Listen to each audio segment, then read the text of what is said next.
तो ये धरती किसके सत्य से टिकेगी? ये हमारे और आप जैसे कुछ अच्छे लोगों के सत्य और धर्म के बल पर टिकी है, और हम और आपने भी सत्य बोलना छोड़ दिया तो ये पृथ्वी रसातल में चली जाएगी।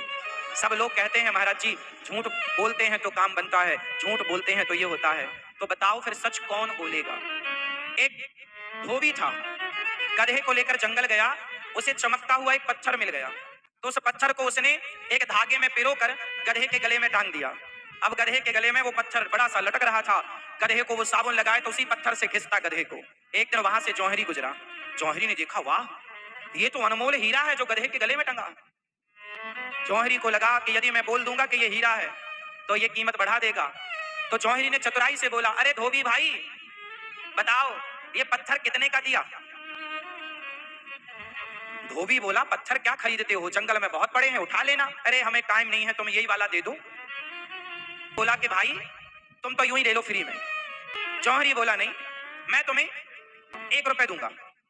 जौहरी बोला ये लो 1 रुपया। जैसे ही उस जौहरी के हाथ में ये हीरा आया, ये हीरा टूट करके टुकड़े टुकड़े हो गया।